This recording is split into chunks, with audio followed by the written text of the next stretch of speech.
Kung kayo nga may maliit na bata na nagkagapang-gapang na at hindi na nga safe iwan, lalo na sa higaan na lalaglag, ay kailangan mo nga talaga itong playpen na ganito.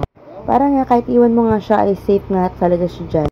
Madali nga lang ito i-assemble guys. Talagang ilalagay mo lang yung mga pull niya dyan, taas, baba. At then connect mo nga lang yung mga lock niya dyan. Kailangan mo lang talagang ipukpok sila ng maigi para nga mag-fit sila, para nga sa kasunod ay di ka na mahirapan. As you see nga, sa baba nga dyan yung may pabilog na plat. At sa taas naman yung pandugtungan may square dyan. Ito nga pala guys, yung pinakamaliit na sukat nila. Ito nga recommended para sa mga maliit na space. Yung nasa gitna nga pala dyan ay net. Kaya naman di naman matatakot yung baby mo dahil makikita ka nga lang niya. At makakita nga lang siya ng paligid.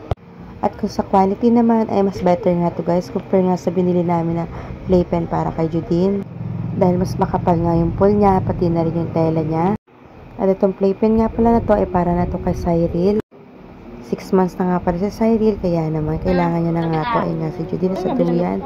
At yan na, tapos na. At masaya na nga naglalaro si Cyril. Kaya nga pala, may pito nga pala siya dyan guys.